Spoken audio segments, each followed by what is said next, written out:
दोस्तों, इंडिया के साबिक फौजी सरबराह बुकरम सिंह ने बीबीसी को बताया है कि इंडिया फौजी चीन के साथ सरहद पर चीनी फौज को भरपूर जवाब दे सकती है और इसके पास ऐसा करने की सलाहियत है।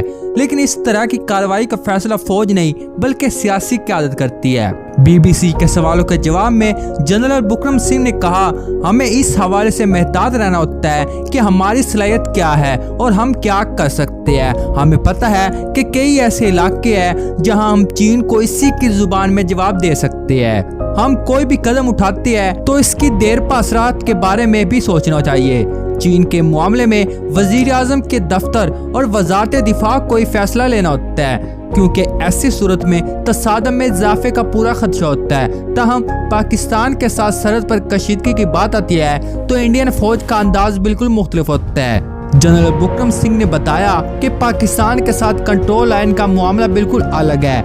यहाँ गोलाबारी आम बात है। बालाकोट जैसी कोई बड़ी कार्रवाई की बात हो तो तब ही फौज को हुकूमत से मंजूरी लेनी पड़ती है, वरना फौज यहाँ खुद ही फैसला करती है। लेकिन चीन के साथ मामला ज्यादा नाजुक है।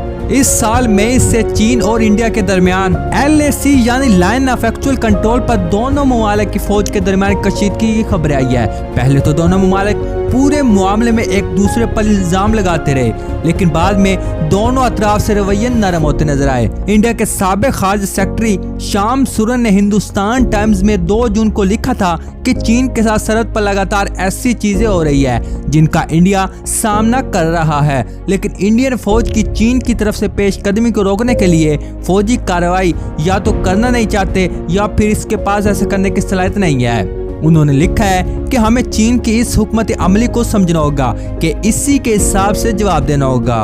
हालांकि जनरल बुकरम सिंह के मुताबिक इसका दारोमदार इस बात पर है कि हम चाहते क्या है, जंग?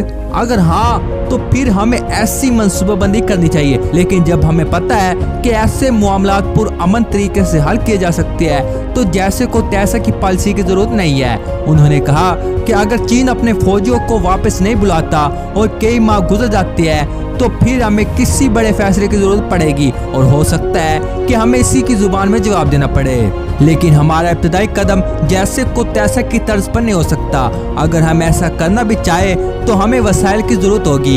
हम जल्दी इस जरूरत को भी पूरा कर लेंगे, लेकिन अभी हम इस सूरत में नहीं पहुंच पाए। अगर चीनी फौज वाकई अंदर घुस चुकी है और इलाके के इंफ्रास्ट्रक्चर के लिए खतरा है तो क्या इंडिया का निगरानी करने वाले निजाम या सर्वेलेंस सिस्टम भी मुतासर होगा? इसके जवाब में जनरल सिंह कहते हैं, नहीं, मुझे ऐसा नहीं लगता। हम जमीन का हर इंच कवर नहीं कर सकते। हाँ, हम पैदल गश्त करते हैं और सैटेलाइट के जरिए भी निगरानी करते हैं, लेकिन आपको यह समझना होगा कि LAC LOC से बिल्कुल अलग है। यहाँ काफी खुला इलाका है। यहाँ आमने सामने की तैनाती नहीं है, जहां हमारी फौज बेहतरीन काम कर रही है। जनरल सिंह कहते हैं कि सरहद पर इंफ्रास्ट्रक्चर के लिहाज से चीन हमसे बहुत आगे है। कुछ साल पहले तक चीन बहुत कम वक्त में अपनी फौज के 22 डिवीजन जमा कर सकता था और आज ये तादाद 32 हो गई है। एक डिवीजन में 10,000 के करीब फौजी होते हैं जो फौरी तौर पर पोजीशन संभाल सकते हैं। हमें भी इनकी बराबरी करने की जरूरत है। हम जरूरी इंफ्रास्ट्रक्चर का 75% काम पूरा कर चुके हैं और बाकी को भी जल्द पूरा करने की कोशिश करेंगे। जनरल सिंह कहते हैं कि हमने सियासी एतबार से अहम सड़क और रेलवे लाइन बनाने का काम शुरू किया है। इनसे हमें अपना दिफा करने और हमला करने और दोनों में मदद मिलेगी। बड़ी बात यह है कि हमने हवाई रास्ते से अपनी फौज के आने जाने की सलाहियत बढ़ा दी है। दूसरी जंग अजीम के दौरान बनाए गए 7 लैंडिंग ग्राउंड्स को जदीद बुनियाद पर बहाल किया गया है। हेलीपैड, साजो सामान और हमारी स्ट्रेटेजिक पोजीशन भी मजबूत हुई है। हम इस वक्त अपनी तैयारी से मुतमईन हो सकते हैं, लेकिन अगले 5-6 सालों में हमारी सूरत मजीद बेहतर हो जाएगी।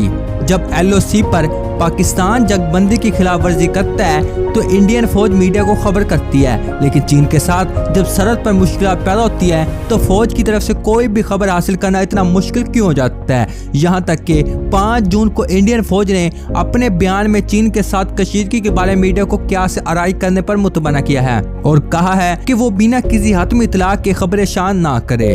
इस पर जनरल सिंह कहते हैं कि ऐसे हालात में इस तरह की एहतियात जरूरी है। जब मैं फौज का सरबराह था तो डेप्सांग में एक मुश्किल पैदा हो गई थी। मीडिया में इसको बहुत बड़ा चढ़ाकर पेश किया गया। चीनी सरकारी मीडिया में अक्सर उकसाने वाली कवरेज होती है। इस पर जनरल सिंह कहते हैं कि हमारा मीडिया भी इसका जवाब देता है। नौजवान को नेपाल के ईवान में नए सियासी नक्शे को मंजूरी दे दी गई है। नेपाल के नए नक्शे में काला पानी, लेपो लेक और लैम्बिया धोरा को शामिल किया गया है, जो कि पहले से ही इंडिया के नक्शे में है। इंडिया ने नेपाल के इस इक़दाम को रद्द कर दिया है और कहा है कि इन इलाकों में कोई तनाज़ा नहीं है। उत्तराखंड के धारचला से लेपो लेक तक बनी सड़क पर नेपाल के एतराज़ के बारे में मौजूदा army chief general Manoj Naravane ने कहा था कि नेपाल किसी और के इशारों पर काम कर रहा है। इस पर जनरल बुकरम सिंह ने कहा है कि मैं इस पर कोई तबसरा नहीं करना चाहता। इंडिया और नेपाल के दरमियान बहुत ही गहरा और वसी ताल्लुक है। आज की तारीख में हमारी फौज में 32,000 गोरखा जवान है।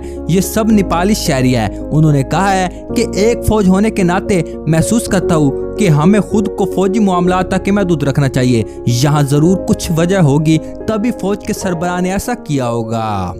तो दोस्तों उम्मीद करता हूँ मेरी वीडियो आपको पसंद होगा। अगर मेरी वीडियो आपको पसंद तो लाइक शेयर कमेंट कर दीजिए और ऐसी वीडियो जरूर देखने के लिए चैनल जरूर सब्सक्राइब करें और साथ ही बेल आइकन को दबाना मत भूलें कि ऐसी वीडियोस मैं डेली अपलोड करता रहता हूँ। तो मिलते हैं अगली वीडियो में, तब तक लो खुदा हाफिज।